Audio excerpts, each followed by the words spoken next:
315쪽입니다.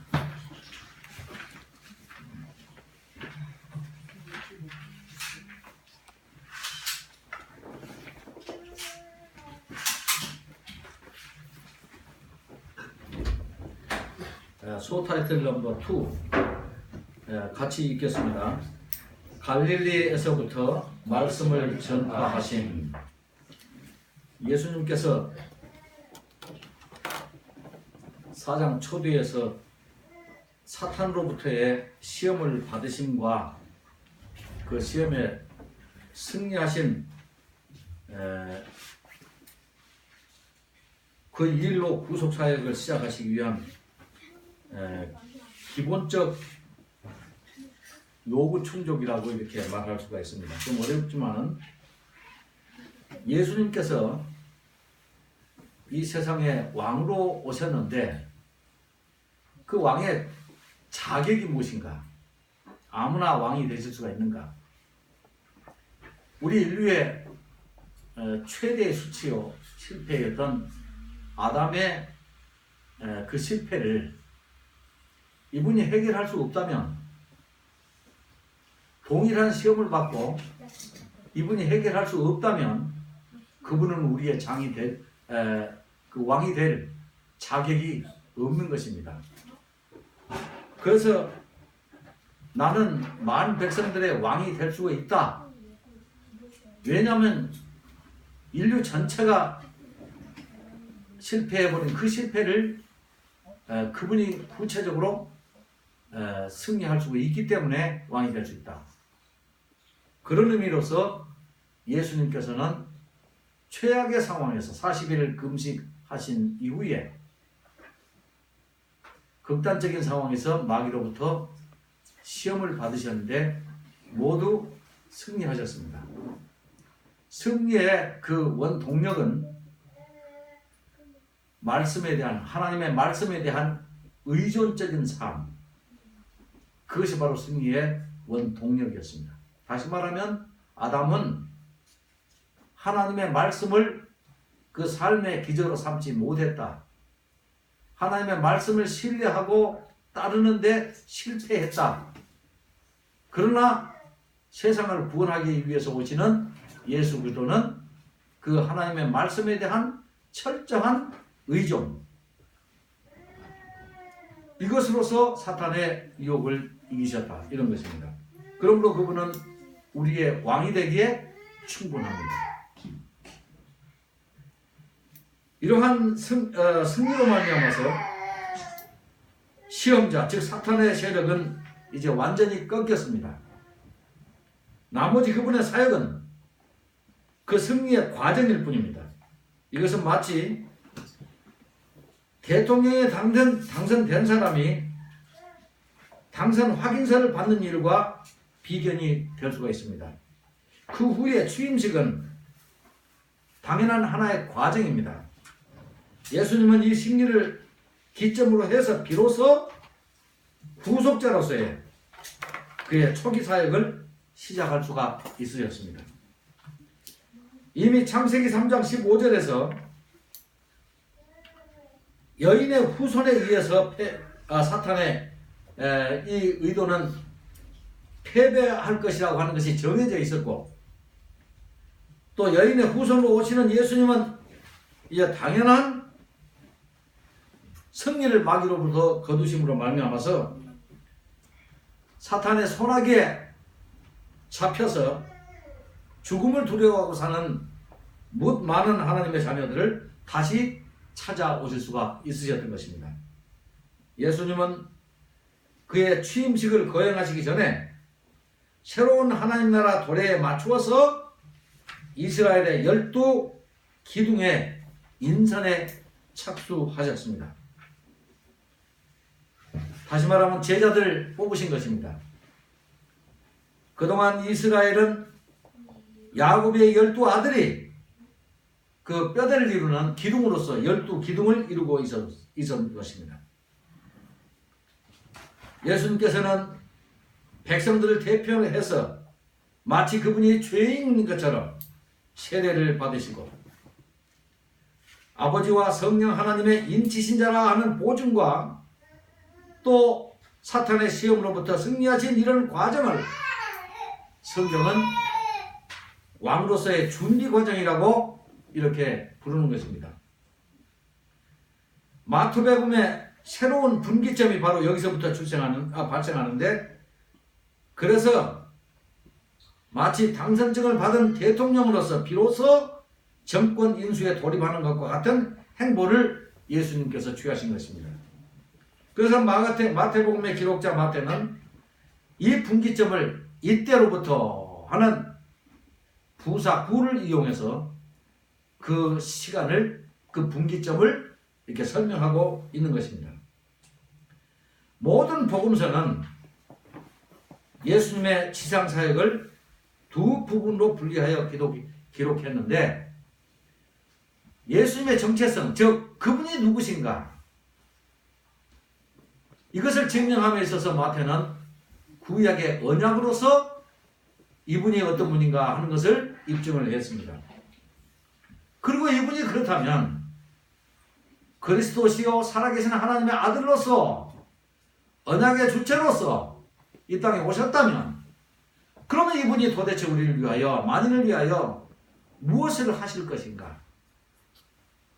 그것이 명확하게 우리에게 규명되지 않으면 안 되기 때문에 사복음서는, 이 복음서를 기록한 사도들은 모두 한결같이 그 분기점으로서 복음서를 두 부분으로 나누었습니다. 그분이 도대체 누구신가? 거기에 대한 가장 올바른 정답은 그는 그리스도시요 살아계신 하나님으로서 우리에게 약속대로 오셨다는 것입니다. 그렇다면 그분이 도대체 우리를 위하여 무엇을 하실 것인가?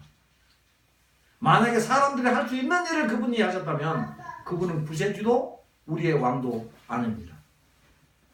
우리가 할 수 없는 것, 결코 할 수 없는 것, 그것을 주님께서는 하실 것입니다. 그래서 사복음서 기자는 그것을 명확하게 나누어서 설명해 주고 있는 것입니다. 이제 예수님은 먼저 이스라엘 저 북쪽 가버나움 지역에서 12 제자를 부르셨습니다. 다시 말하면 과거에는 야곱의 12 아들의 이름으로서 그들이 이스라엘의 뼈대를 이루어서 구약시대를 계속해서 지탱해 왔지만, 이제는 민족도 또 그리고 모든 예표 교육도 그리고 언어도 국경도 모든 것을 다 헐어버리시고 세상에 사는 누구라도 그분을 나의 주 나의 하나님으로 모시기만 한다면 하나님의 백성으로 삼으시겠다는 이 새로운 시대, 구약시대에는 이미 이 시대를 미리 보고서 이사야 선지자는 예언을 해 두었습니다.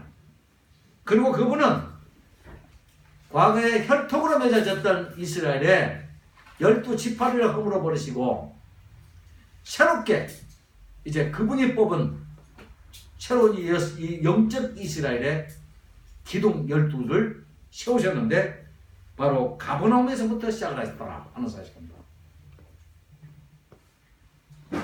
이것은 이스라엘에서 12지파, 야곱의 12지파를 근간으로 이스라엘의 영화를 누리려고자 하는 이스라엘 백성들에게서는 상상할 수 없는 놀라운 변화입니다. 그러나 예수님은 새 시대가 왔으며 새술은 새 부대에 담아야 하는 것처럼 새 시대에 걸맞는 영적이고 민족을 초월한, 이스라엘을 초월한 그런 하나님의 나라를 이렇게 세우시는데 새로운 기둥이 반드시 필요했던 것입니다. 그래서 마태복음 초기에 가장 중요한 화두는 새 시대가 되었다, 천국이 도래했다, 바로 이것이었습니다. 이제 마태복음 4장 17절, 마태복음의 새로운 분기점이 됐던 그 이때로부터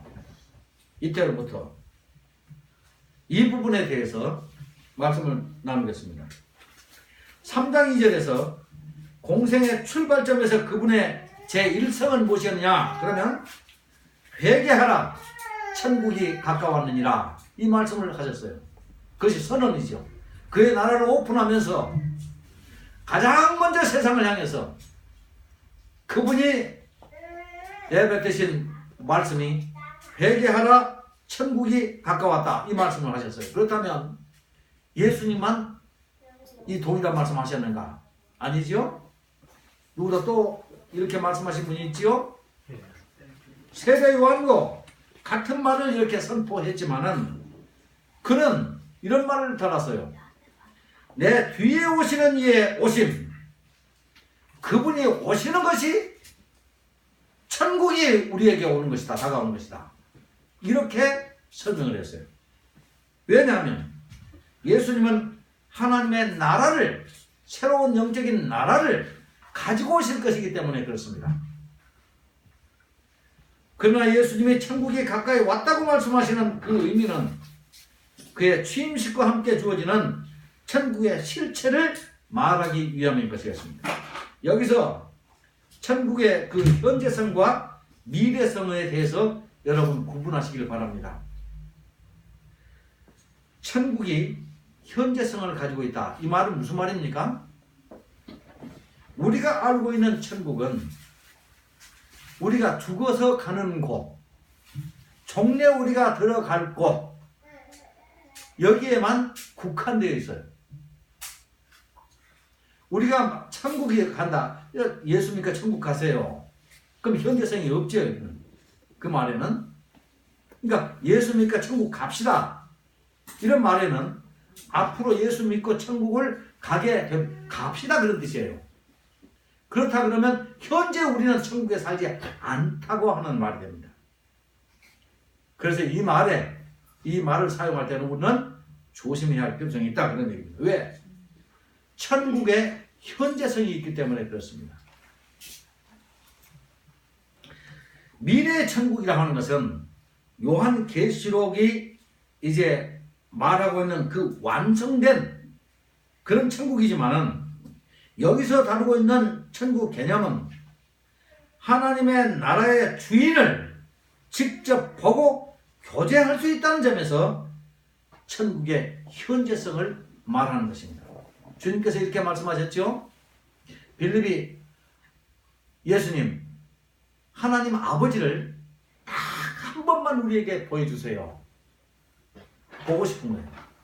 우리가 날마다 부르는 그 하나님을 볼 수 없으니까 능력이 많으신 주님께서 한 번만이라도 주님의 아버지를 우리에게 보여주신다면 우리가 믿고 사는데 굉장히 도움이 될 것 같습니다. 보여주세요. 그때 예수님께서 자 보아라 아버지다 그러면서 보여주셨습니까? 나를 본 자는 아버지를 본 것이다 그랬어요. 예수님을 우리가 보는 것, 만나는 것은 하나님을 보는 것이요. 또 하나님을 만나는 것입니다. 이렇게 되면 또 답답한 분들은 이렇게 말해요. 아니, 성부 하나님이 계시고 성자 하나님이 계시는데 어떻게 아들을 보고서 아버지를 봤다고 할 수 있느냐. 이런 말하고 있죠. 근데 십계명에 보면 말이죠. 십계명 제 2번에 무슨 얘기가 있냐 하면 나의 형상을 만들지 말라 그랬어요. 우리는 유한한 사람이기 때문에 뭔가 보고자 원해요. 그렇다면 하나님께서 우리 눈에 보인다면 사람들의 눈에 보인다면 어떤 형체를 가졌을 것이고 또 그분은 어떤 색깔을 가졌을 것이고 그리고 어떤 그 형상을 가졌을 거 아니에요. 자, 세상의 형태를 가지고 형상을 가지고 빛깔, 색깔을 가진 어떤 물체 가운데 변하지 않는 것이 있습니까? 변하지 않은 게 있어요. 다이아몬드가 탄소 99.9%는 뭐 그러죠? 100%가 아니지요. 그 말은 무슨 말이에요? 다이아몬드라고 할지라도 닳고 변한다는 얘기죠. 그런 것이 아무리 숫자가 작다 할지라도 있다는 거예요. 그러니까 세상에 존재하는 모든 물체는 변합니다. 색깔이 있다면 그 색깔도 퇴보합니다. 언젠가는 그렇게 되죠. 그래서 우리가 과거의 역사, 지상의 역사, 무슨 뭐 물체 무슨 얘기할 때 수만 년 전에 뭐 이렇게 얘기하죠. 수만 년 전에 이게 몇만 년 됐다. 뭐 이런 얘기를 하죠. 그래서 그런 진화의 과정을 겪어서 여기까지 와서 과거에는 이랬는데 지금은 이런 모습으로 변했다. 이렇게 나오죠. 옛날에는 우리도 원숭이처럼 꼬리가 달려있고 어떻게 했는데 지금은 그것이 필요 없어가지고 자꾸 이렇게 퇴보하다 보니까 꼬리가 없어졌다. 이제 앞으로 미래는 또 어떻게 될 것인가? 미래도 사람들이 자꾸 머리만 이제 사용을 해. 그래서 옛날처럼 손으로 발로 하던 이런 것들이 이제는 머리만 사용하고 그래서 이게 변해요. 그래서 우주인들을 이렇게 우주에 사는 에일리언들을 얘기할 때 그림을 그릴 때 보면 머리만 크더라고 눈만 크더래. 그리고 손은 아주 가늘어. 이태만 보더라도 그렇지 않습니까? 아주 작지요 손이. 그러니까 보단 누르는 것만 적화되는 그런 걸 만들어놨어. 이거는 다 어디서 나온 겁니까? 진화한다 하는 의미에서 이렇게 나오는 것이죠. 하나님께서 만약에 어떤 모양을 가지고 색채를 가지고 형태를 가지고 존재하신다면 그분도 변할 수밖에 없는 거예요. 그렇다면 그분이 하나님이 아니지요. 그러니까 하나님께서는 자기에 대한 어떤 이미지, 자기에 대한 어떤 상상을 하지 말라는 거예요. 왜? 그분은 어떤 형체를 가지고 존재하신 분이 아니기 때문에. 그래서 인간의 연약함을 아시기 때문에 주님께서는 십계명의 이 두 번째에서 그래. 하늘에 있는 것이나 땅에 있는 것이나 물속에 있는 것이라도 어떤 형상이라도 하나님의 이미지로서 만들지 말라는 것이죠. 다시 말하면 예수님께서는 인카네이션 하셨다 그렇게 말합니다. 인카네이션은 도성인신이라고 그렇게 말하죠.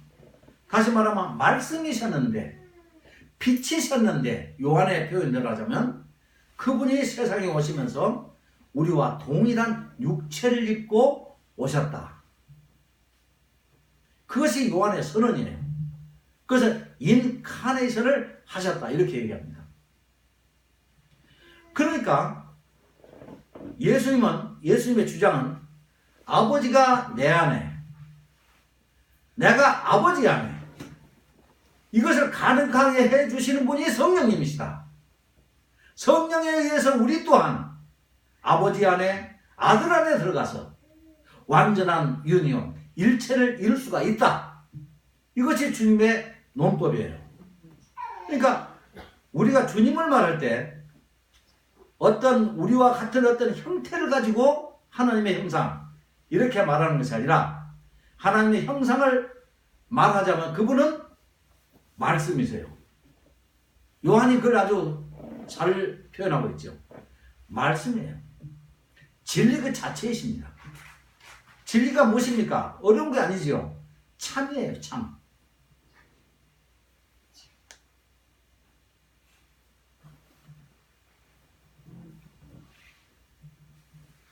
그러니까 주님께서 우리에게 나를 본 자는 아버지를 이미 보았다 이렇게 말할 때는 아버지의 아들 속에 하나님이 계시고 그걸 가능하게 해주신 분이 바로 성령님이시라는 거죠. 바로 이런 주장인데 그렇게 됐을 때 예수님이 이 땅에 계신다. 그리고 예수님을 본다. 이것은 우리가 아버지하고 이미 한 시공 속에 함께 있으며 그분과 인격의 관계 속에서 하나이라고 하는 사실이죠.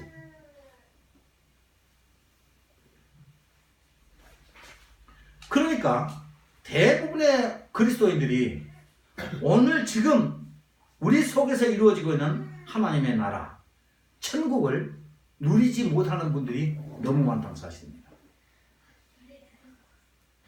또 이렇게 얘기하면 어떤 분들은 또 이렇게 얘기해요. 내가 예수 믿고 천국 가서 정말로 영화로운 삶을 한번 살아보려고 했더니 당신의 말에 의하면 천국이 별것 아닌 것 같습니다. 아니, 우리 속에 천국이 이루어졌고 내가 지금 천국에 살고 있는 삶이 이런 것이라면 이게 좋을 거 뭐 별것 없지 않습니까? 그러니 예수 믿고 우리가 천국 간다고 하는 그런 환상에서 벗어나야 할 거 아닙니까? 이렇게 얘기하는 사람이 있겠죠.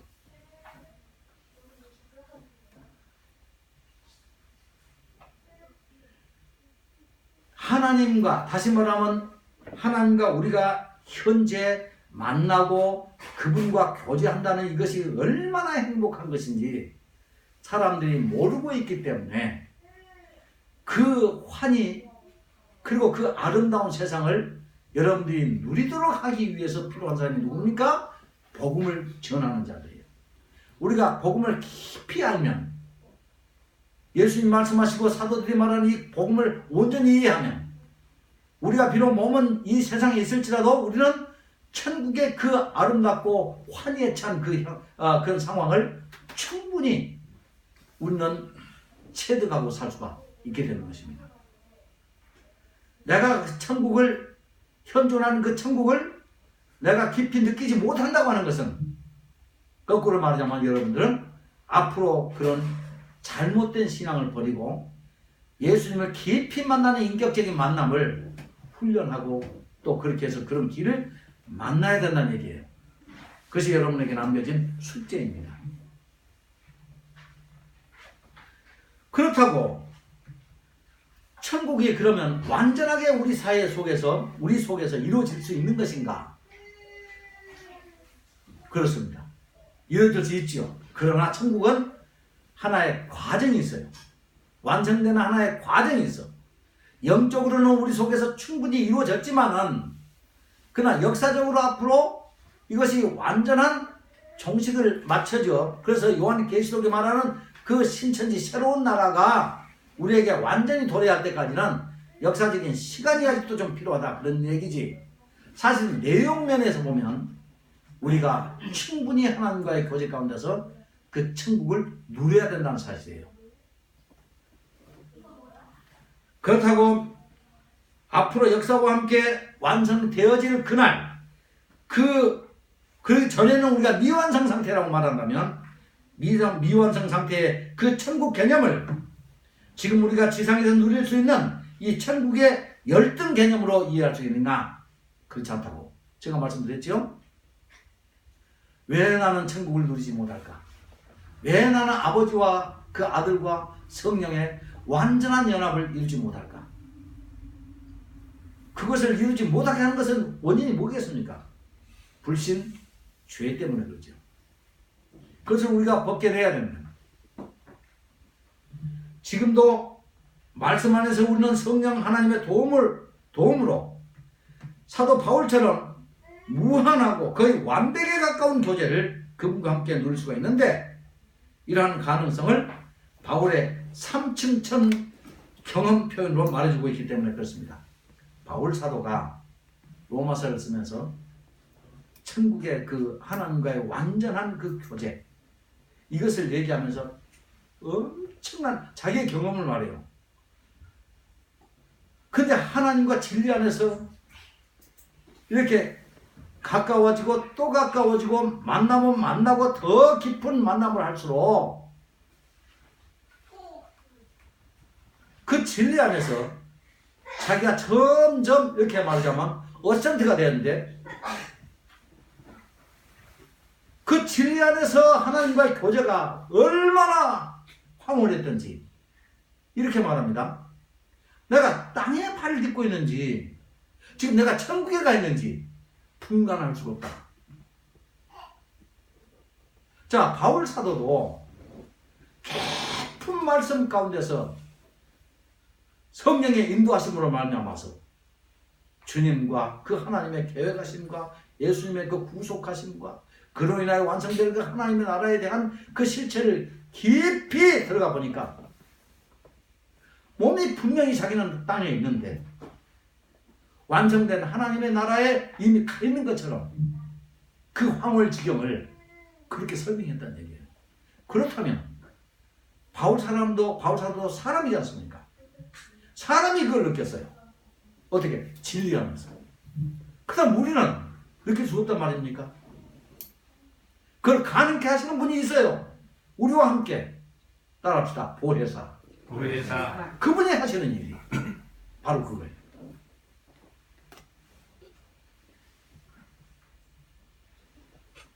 그런 진리의 말씀 안에서 그 진리의 황홀함에 둘러싸여 그가 현실에 발을 딛고 있는지 천국에 와 있는지 분간하기 어려울 지경이었다고 고백하고 있습니다. 오늘도 이 땅에 사는 신실한 주의 성도들 중에 주님과 충만한 교제 속에서 살고 있는 들이 있습니다.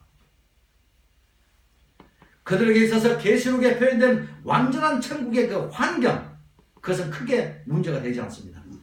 천국의 묘사를 하면서 사도 요한이 뭐라고 말했습니까? 천국에는 죽음도 없다. 이 세상에서 가장 큰 두려움이 무엇입니까? 죽을까 봐서. 병들고 고생하다 죽을까 봐. 거기는 추위가 거의 없대요. 배고픔이 없다. 굶주림.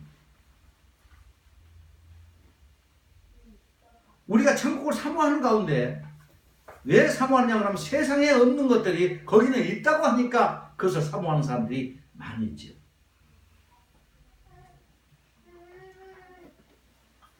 그러나 진정코 주님을 만나고 그분과 인격적 교제를 나누는 사람들은 천국의 개념을 그렇게 생각하지 않습니다. 주님과의 교제가 가능한 곳이라면 그곳이 어디가 될지언정 그들에게는 천국과 같은 곳입니다. 바울 사도가 그렇게 해요.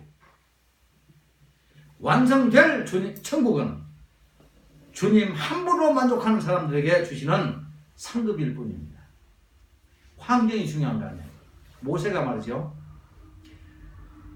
반역하는 이스라엘 백성들이 시내산에서 하나님께서 이거 싹 밀어버리겠다. 이것들 싹 없애버리거나 새 국민을 내가 조성하겠다. 이렇게 말하니까 모세가 뭐라고 기도하죠? 내 이름을 생명록책에서 지워버릴지라도 당신의 백성을 그렇게 하지 마세요. 이건 누구의 기도를 대신한 것입니까? 예수 그리스도의 기도를 대신하고 있는 거예요. 그래서 그런 의미로 모세는 옛날 예수 그리스도의 모형이다 그렇게 말합니다. 자 보세요. 내가 천국에서 배제가 되는데 천국에 갈 수가 없는데 그래서 모형으로 그에 대한 모형으로 모세가 가나안 땅에 들어갔어요? 못 들어갔죠. 비스가산에서 가나안을 바라만 보고 죽었지요. 그러니까 완벽한 예수가 아니라는 의미예요. 그렇다고 그 말을 가지고 모세는 천국에 들어가지 못했다 이렇게 말하는 사람이 있어요. 그렇지 않지요? 다시 말하면 천국은 진리 안에서 말씀 속에서 우리가 누리고 느끼는 것이지 어떤 눈에 보이고 만져질 수 있는 환경, 메테리얼에 의해서 천국의 소중함이 이렇게 사람들에게 인식돼서는 안 된다는 사실이죠. 제 아무리 잘 꾸며진 천국이라 할지라도 거기에 만약 주님이 계시지 않는다면 이들에겐 천국이 될 수가 없는 것입니다. 그들의 관심은 오로지 주님과의 사랑의 교제의 관계예요. 내가 어떤 과정을 통해서 누구에 의해서 하나님의 자녀로 복귀하게 되는가 그것만 생각하면 생각할수록 너무나 감격스러운 그 감격이 있는 것, 감사가 있는 것. 그리고 주님과 이제는 내가 너희를 종이라 하지 않고 친구라고 하겠다 그랬죠. 그리고 한정이 없고 어떤 제한이 없는 그런 교제가 하나님과 우리 사이에서 이루어지는 것. 그것이 천국이에요. 그들은 천국이 목표라서 예수님을 믿는 것이 아니라 주님이 거기 계시기 때문에 천국 가려고 하는 것입니다. 우리가 왜 천국 가려고 그러죠? 황금으로 유황으로 수정으로 뭘 만들어졌기 때문에 그곳에서 누리려고 간다는 것은 이 사람들 그리스도인들이 아니에요. 거기에 하나님이 계시기 때문에. 산악인들에게 유명한 말이 있죠. 당신은 왜 산에 갑니까? 대답은 여러분 알죠? 시작. 산이 있기 때문에. 거기 산이 있기 때문이다. 얘기할 필요가 없는 거예요. 산에 왜 갑니까? 거기 산이 있기 때문에. 천국은 왜 가려고 합니까? 거기 주님이 계시기 때문에.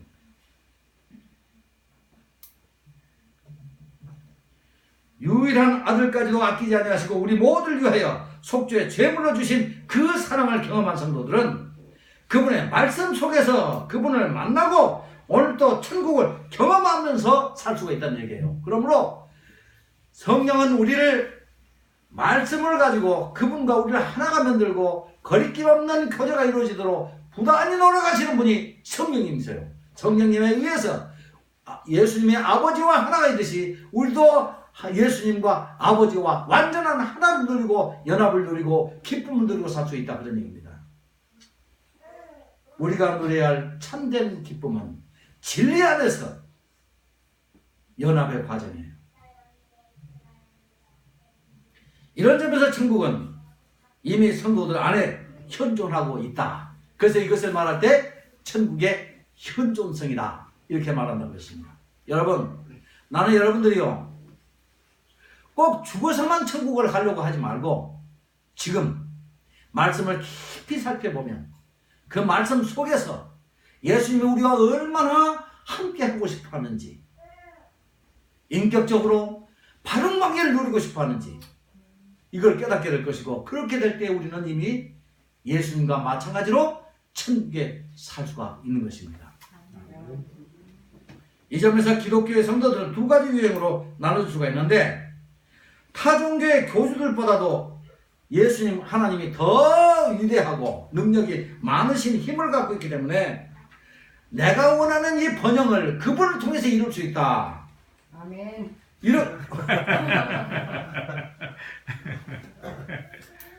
그래서 이렇게 믿는 번영주의 신자들은 하나님과의 관계에 있어도 이교적이에요. 아멘 하시는데 미안합니다. 문맥을 잘 얼른 다 안 들어보셔서 그래. 응? 이교들, 다른 말하자면 종교들이 다 뭘 원합니까? 그 신만을 위해서 그렇게 하는 건 아니지요. 신을 이용해서 내가 어떻게 번영을 할 수 있느냐. 결국은 그 핵심 주체에는 나의 번영이에요. 그 번영 때문에 신을 섬기는 거거든. 그리고 신에게 잘 보이려고 신이 요구하는 것을 갖다 주는 거거든.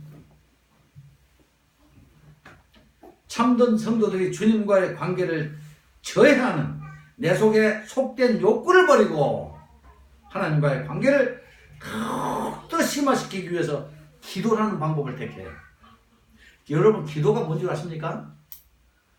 기도야말로 정말로 오해되고 있는 부분이에요. 기도를 상거래라고 생각하는 사람들이 많아요. 나는 하나님 앞에 기도를 하고, 그리고 하나님은 우리가 그분의 욕구를 충족시켰을 때 그분은 우리에게 뭔가를 주시고 그 받는다는 거예요. 그러니까 주고 받고 상거래죠. 그 어떤 것을 우리가 노력을 바쳤든지 돈을 바쳤든지 뭘 바쳤든지 그렇지 않습니까? 그러니까 바치고 받는 거. 소위 말하면 심청이가 공양미 300석을 바쳤더니 그 다음에 대가로 뭐가 왔지요? 다시 자기가 환생하고 아버지가 눈을 뜨고 왕비가 되고 그렇잖아요? 그러니까 뭔가를 바쳐라는 거예요. 그 용왕은 참 이상하대. 어디다 보면 다 보면은 꼭 아리따운 아가씨들을 요구를 해.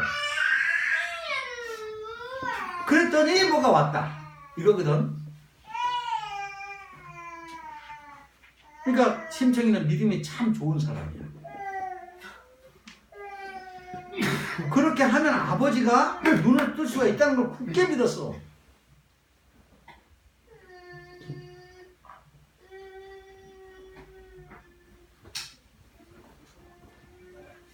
기독교마저도 이 이교들처럼 똑같이 세상에 종교 가운데 기도 없는 종교 없는데 전부 다 기독교 하는 기도마저도 세상 종교하고 똑같은 기도의 내용을 갖고 있다면 그건 기독교라고 할 수가 없지요. 그러면 기도는 나중에 이제 기도의 문제가 나와요. 나중에 그때 기도를 자세히 설명하겠지만 기독교에서 말하는 기도는 뭐냐 그러면 기도를 통해서 나의 어떤 욕구를 하나님 앞에 말하고 그로부터 능력이 많으신 하나님으로부터 그 욕구에 대한 말하자면 받음 이게 아니에요. 기독교의 내용 그런 거 아니에요. 그런데 우리가 그동안에 기도를 순전히 그런 걸로 해왔어요. 그러니까 처음에 양심이 좀 있어서 사랑이 많으신 하나님 감사합니다. 그렇게 얘기해. 사랑이 많아야 돼. 일단은 내가 분류할 그 대상의 하나님은 사랑이 많아야 돼. 왜? 그래야 우리에게 분이 넘치도록 뭔가 내가 요구하는 것을 주실 수 있기 때문에. 사랑이 많으신 하나님 감사합니다. 그래 놓고 나서는 그때부터는 그건 인사야 이제. 그래 놓고 나서는 이거 주세요. 이러하기 때문에 이거 주세요. 이걸 이제 전부 다 궤변을 하는 거예요.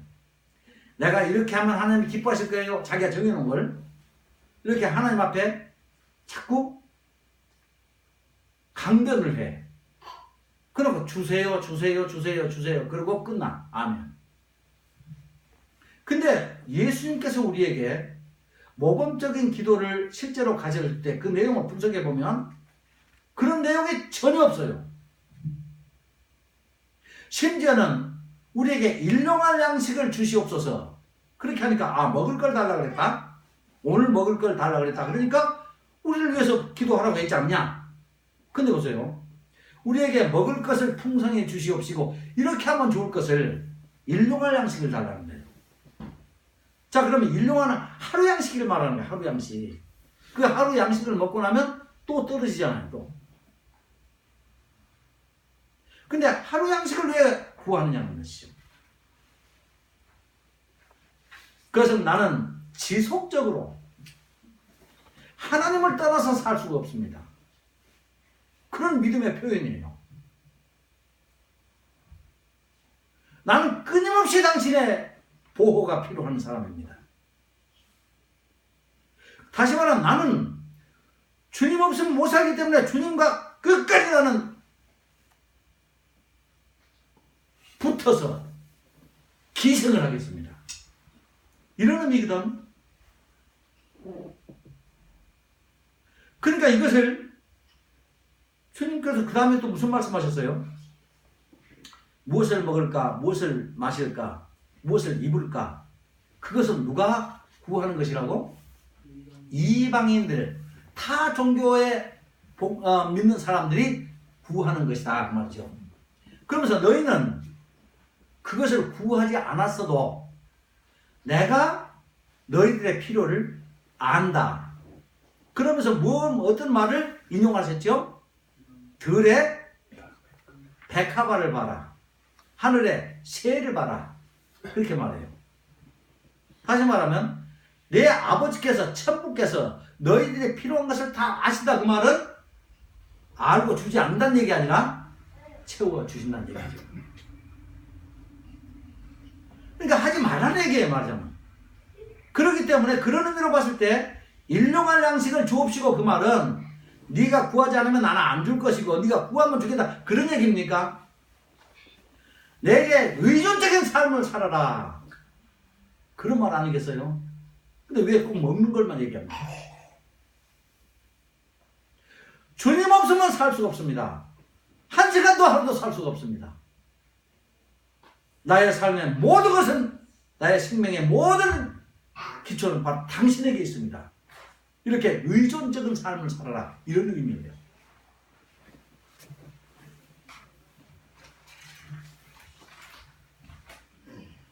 결혼을 하려는 사람들 가운데 상대를 평가하는 기준이, 여러분 텔레비를 보세요. 텔레비의 연속극들을 이렇게 보면요, 전부 다가 뭐에 대한 갈등이, 갈등입니까? 결혼 문제, 남녀의 결혼 문제인데 꼭 사장이나 회장에 그 어떤 가정이 나오고 거기에 들어가는 사람이 니는 자격이 없다, 니는 우리 며느리가 될 자격이 없다는 거예요. 왜 그렇습니까? 니같이 가난한 아이가, 신분이 낮고 가난하고 못 배우고 못 가진 자가 우리하고 레벨이 안 맞아. 거기에서 오는 갈등, 이거 연속극을 다 이루고 있죠? 대부분 다 그렇잖아요. 다시 말하면 세상의 모든 기준은, 그 어떤 기준이라도 전부 다가 얼마나 가졌느냐.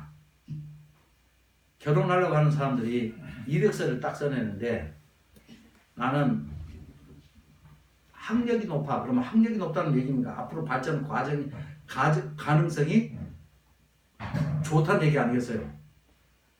그렇죠? 그러니까 앞으로 돈을 좀 많이 벌 수 있을 가능성이 좀 많다, 그런 의미가 되겠죠? 그리고 집이 있느냐 없느냐, 아버지가 직업이 무엇이냐, 전부 다 결국은 뭡니까? 얼마나 가졌느냐. 지금 네가 나를 그 부여로 얼마나 행복하게 해줄 수가 있느냐. 모든 바로메타, 즉 행복과 불행을 결정하는 그 바로메타가 무엇입니까? 물질이에요. 물질, 돈. 그러니까 아주 이것이 어떻게 보면 굉장히 부끄러운 일인데 아주 떳떳합니다. 이제는 당연한 거예요. 네가 나를 만나려면 너는 어느 정도 수준의 학력을 가져야 되고, 물질을 가져야 되고, 또 집은 어느 정도 돼야 되고, 레벨은 어느 정도 돼야 되고, 나는 내가 너한테 시집가면 어떻게 어느 정도는 내가 누려야 되는데, 나를 그렇게 누릴 수 있도록 해줄 가능성이 있느냐 없느냐, 어느 정도 되느냐, 이게 판가름이에요.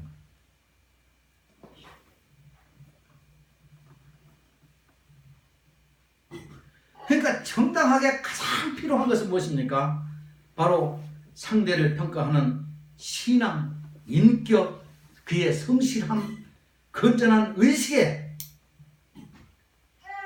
그의 존재의 그 가치를 이렇게 두는 것이 아니라 물질만을 그 배경으로 이렇게 모든 사람을 평가하는 이 세태, 이게 말세적인 세태지요. 주님이 우리에게 성령을 충만히 받을 것을 권고하셨는데, 이것은 진리신 예수님을 깊이 알기를 원하시는 것이 아마 그런 말씀입니다.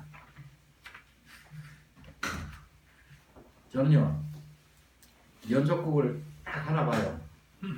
근데 요즘 그것만 되면 참, 그 시간만 되면 즐거워요. 하나뿐인 내 편. 보실만이네. 나는 어저께 아주 기뻤어. 야, 사회의 공기로서 그 방송이 이렇게 멋진 뭐도 만들 수 있구나. 근데 거기 보니까 어떤 여자애가 아주 집도 없어. 근데 사귀는 그 남자가 백수야, 백수. 사실 백수가 아닌데 백수로 알고 있는 거야. 근데 그 백수를, 엄마는 절대 백수 만나지 말아라. 너는 아주 돈 많은 사람 만나서 너도 행복하고 나도 행복하게 해줘라. 이렇게 말을 하는데, 그 아이가 그것도 고민하다가 나중에 결과를 내요. 나는 당신 없으면 안 되겠다. 그러면서 10,000원 가지고 데이트를 해. 10,000원 가지고. 사실 10,000원 갖고 어떻게 두고서 데이트를 합니까, 하루를. 근데 그걸 해. 그러면서 엄청 행복해. 그러면서 내가 당신의 부자고 가진 배경이 문제가 아니라 나는 당신이 필요하는 걸 알았다는 거예요. 그게 작은 것 같지만 세상에 던져주는 참 큰 메시지인 것 같아서 아주 행복했어요. 근데 그런 얘기가 나온 적이 없어. 작가가 잘 쓴 거죠.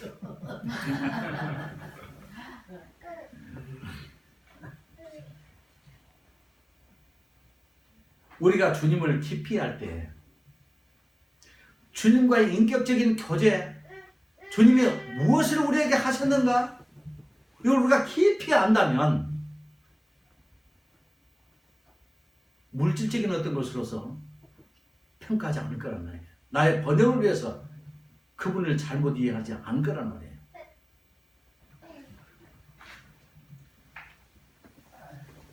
여기에 대해서는 자세한 내용은요, 예수님이 말씀하신 그 팔복산에서 그 팔복에 아주 아름다운 그런 내용이 거기에 나옵니다. 그러니까 그때 깊이 말씀드리기로 하고, 그 5장에서 나오죠.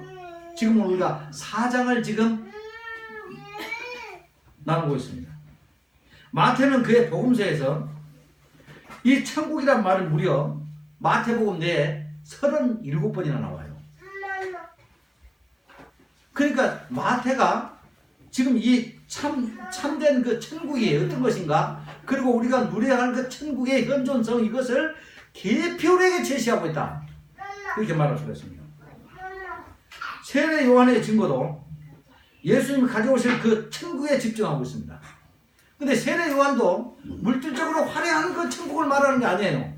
예수님이 우리에게 오신 그 사실의 천국이 왔다고 그렇게 말하고 있어요. 예수님을 만나는 것 자체가 우리는 천국에 들어와 있는 거예요. 그것이 어떻게 천국으로 우리가 그 아름다운 환상으로 우리가 연결될 수 있을 것인가? 그분을 깊이 알면 그분 속에 하나님의 나라가 있고, 하나님의 나라가 어떻게 구성이 되고 이루어져 가는가, 이것이 나타나는데 모든 것이 그분의 희생으로 말미암아 가능해졌다는 것이죠. 회개하라, 이 말씀은 무슨 말입니까? 회개하라. 근데 참된 회개가 무엇입니까, 여러분? 그냥 가서 눈물바람하고 주님, 내가 이러지 않았어야 할 것인데 이렇게 했습니다, 그러면서 가슴을 치면서 양심의 가책을 좀 느끼고 그렇게 하면 회개입니까? 우리가 회개를 한다 할 때 항상 보면 가서 눈물자랑 좀 몇 번 하면 그것이 회개예요. 그런데 성경은 절대로 이런 것을 회개라고 말한 적이 없어요. 회개가 무엇일까요? 떠났던 자리로 다시 돌아오는 것을 말하는 거예요.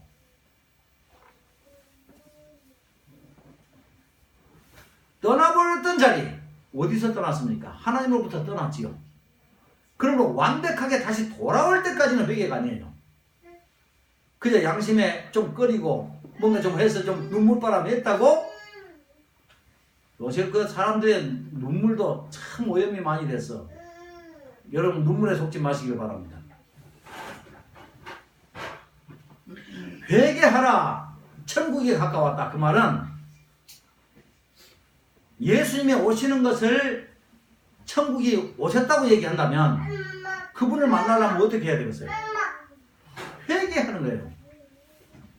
왜 회개해야 됩니까? 우리가 타락이라고 하는 것은 그분을 떠나는 것을 타락이라는 거예요. 에덴 동산에서 인류가 타락했을 때 그분을 떠나서, 아버지가 하나님인데 그 아버지를 누구를 삼았습니까? 사탄의 말을 듣고 사탄을 자기 아버지로 삼았어요. 그러니까 다시 회개하라. 하나님 만나려면 어떻게 해야 되겠어요? 돌아와야 할 거 아닙니까, 하나님께. 그래야 예수님을 만날 수가 있어요.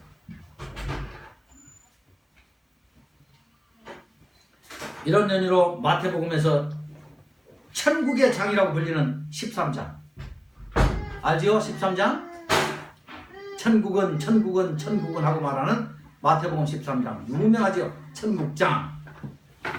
이 천국은 거기 천국장에 보면 천국의 현재성에 대해서 얘기합니다. 현재성. 또 천국의 미래성, 완성이 될 그 하나님에 대한 얘기도, 하나님 나라에 대한 얘기도 합니다. 그리고 천국이 어떻게 확장되어 가는가, 그 확장성, 그리고 천국을 어떻게 시급하게 회복해야 할 것인가 하는 그 시급성, 이런 것들이 절묘하게 잘 강조되어 있는 장이 13장이에요. 이것은 현재도 하나님 나라의 완성을 향해 하나님은 그 나라의 완성을 향해서 지금도 진행하고 계시다. 그러니까 이런 시간적인 문제를 빼고 천국은 언제나 우리와 함께 우리 속에서 반드시 이루어져야 되고 또 이 천국을 우리가 만끽을 해야 하는 것입니다. 천국을 좀 많이 누리시기를 바랍니다. 그 다음에 3번 제자들을 부르시오. 4장 19절에 나를 따라오라 내가 너희를 사람을 낚는 어부가 되게 하리라 그렇게 말씀했어요. 여기서도 구속 사역에 있어서 하나님의 주권적 특성이 아주 강하게 나타나 있는데 너희들이 나를 따라오면 만약에 가정문을 통해서 너희들이 나를 만약에 따라오면 내가 사람을 낚는 어부가 되게 해 주겠다 이렇게 말씀하시는 게 아니었어요. 따라오라 나를 따라오라 명령이죠. 그분은 우리에게 동의를 구하실 때도 있지만 구하시지 않을 때가 있어요. 일찍이 하나님은 아브라함을 부르실 때에도 그렇게 말했어요. 내가 무엇을 하리라. 그러면 너는 그 무엇이 될 것이다. 아주 강력하게 얘기했어요. 창세기 12장 2절에 보면 내가 너로 큰 민족을 이루고 너에게 복을 주어서 너의 이름을 창대하게 하리니 또 사무엘하 7장 12절에서 내가 내 몸에서 날 내 씨를 내 뒤에 세워서 그의 나라를 견고하게 하리라. 하나님 그냥 선언하시는 거예요. 이런 하나님의 주권을 표현하는 성경은 말씀은 성경 속에 아주 많이 있습니다. 주님은 내가 하겠다. 그러면 너는 사람을 낚는 어부가 될 것이다. 이렇게 선언하셨는데 그대로 되었어요. 그리고 훗날 사도행전 2장 41절에서 베드로가 거리에 나가서 설교를 합니다. 그때 신도의 수가 3,000이나 더하더라 이렇게 기록되어 있어요. 하루에 베드로의 설교를 듣고 3,000명이 회개하고 주 앞에 돌아왔단 말이에요. 사람을 낚았죠? 베드로는 예수님의 부활 후에 그의 주권적 능력으로 수많은 영혼들을 이렇게 낚았어요. 여기에 대해서 사람의 책임을 더욱 강조하고 있는 알미니아. 이 사람들은 제자들은 자기들의 의지가 더해졌을 때 하나님의 사역이 완성될 수 있다. 이렇게 말해요. 그러니까 구원의 길은 하나님께서 비록 만들어 놓으셨을지는 몰라도 사람이 여기에 협력하지 않으면 하나님도 어찌할 수 없다. 이것이 알미니우스가 말하는 주장이에요. 근데 하나님은 그렇게 안 했죠? 예수님은 내가 너로 사람을 낚는 어부가 되게 하리라! 됐어요. 그렇게 하고.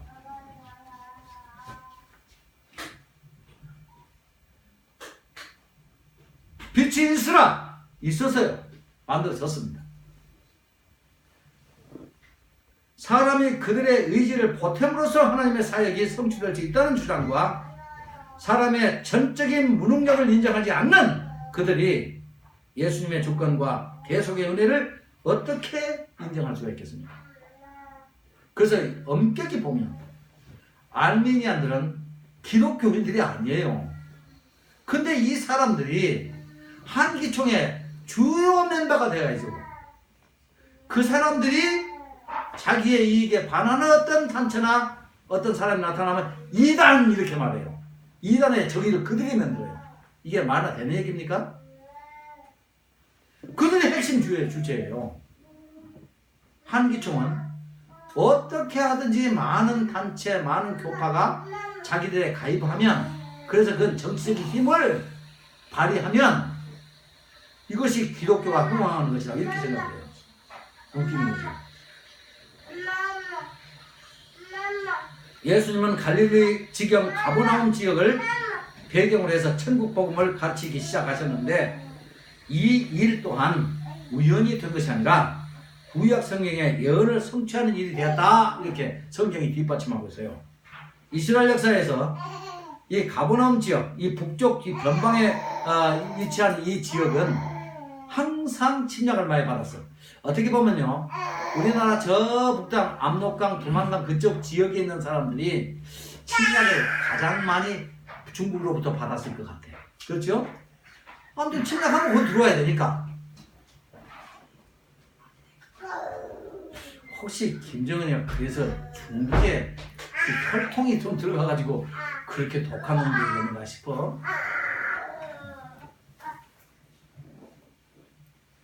그래서 이사야 선지자의 예언에 이런 말이 있어요. 전에 고통받던 자들에게는 흑암이 없으리로다. 옛적에는 여호와께서 스불론 땅과 납달리 땅으로 멸시를 당하게 하셨더니 후에는 해변길과 요단 저편 이방의 갈릴리를 영화롭게 하셨느니라. 흑암에 행하던 백성이 큰 빛을 보고 사망의 그늘진 땅에 거주하던 자에게 빛이 비치도다. 이렇게 이사야 선지자가 예언을 했는데 그 예언이 그대로 백성들에게 교육이 됐어요.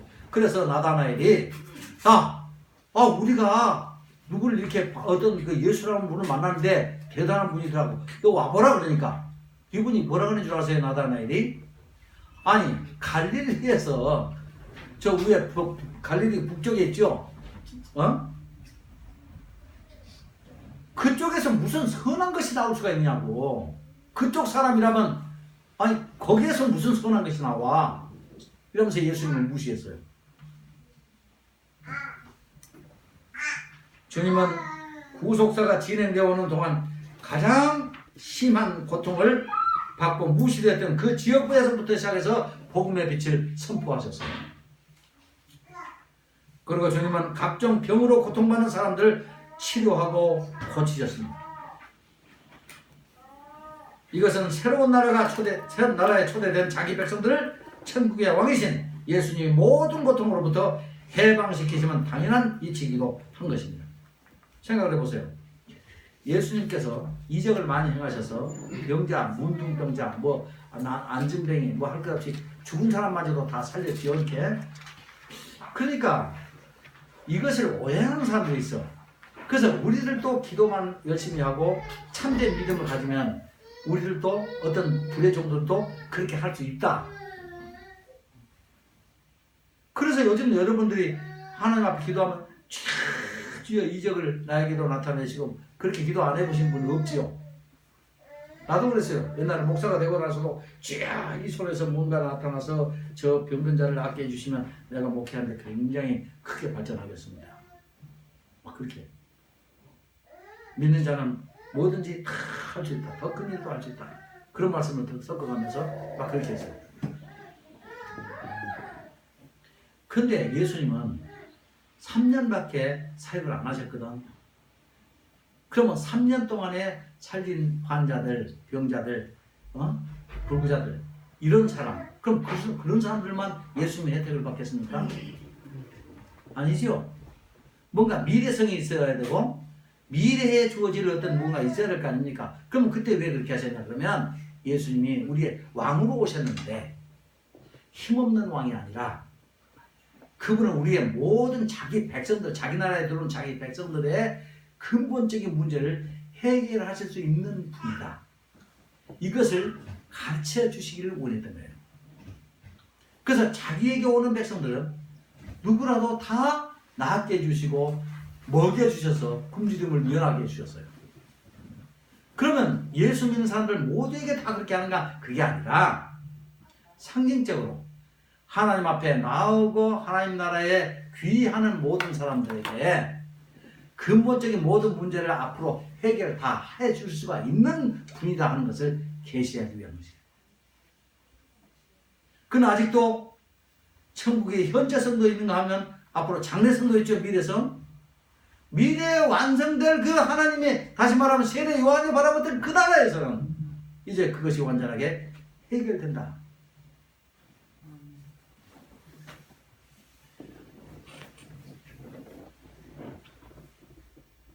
모든 눈물을 그 눈에서 닦아주시니 다시는 사망이 없고 애통하는 것이나 곡하는 것이나 아픈 것이 다시 있지 아니하리니 처음 것들 이 다 지나갔습니다. 다시 말하면 처음 것이 무엇입니까?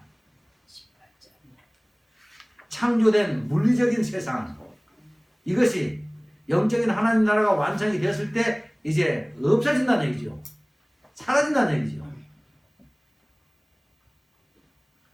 그리고 완성될 그 나라, 하나님 나라에 대한 그런 얘기를 한 것이지.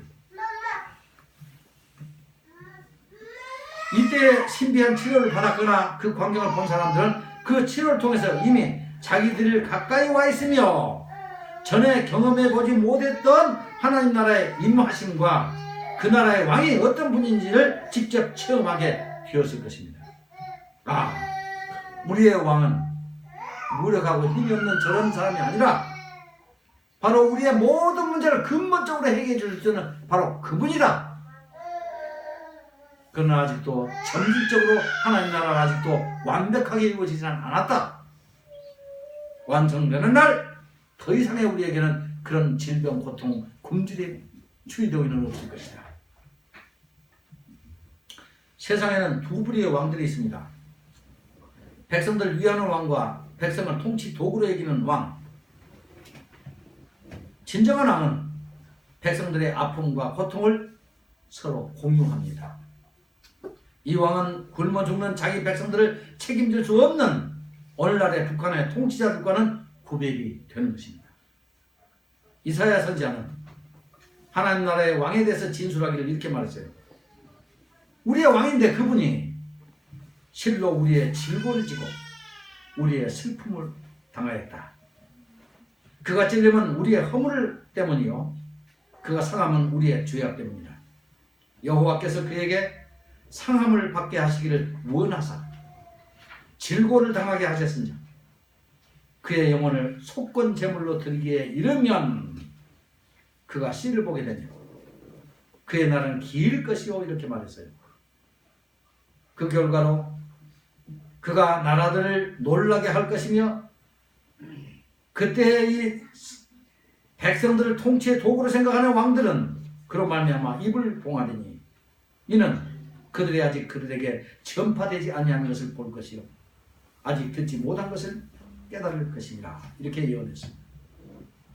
그래서 그 결과로 마태는 마태복음 4장 25절에서 갈릴리와 데가볼리와 예루살렘과 유대와 요단강 건너편에서 수많은 무리가 따릅니다. 이렇게 질문했습니다. 이 무슨 말? 이 뒤에 써진 글자가 항상 중요해요. 어떤 사건이 나오고 그 다음에 멘트. 이 말이 매우 중요합니다. 그가 누구시고 바람과 파도도 순종합니다. 이것이 성경이 말하고자 합니다. 수많은 백성들이 믿고 따른다.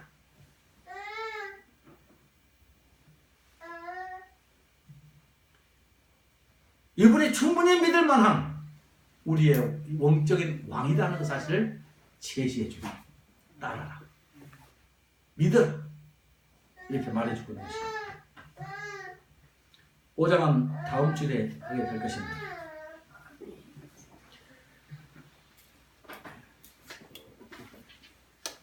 여기까지만 끊읍시다.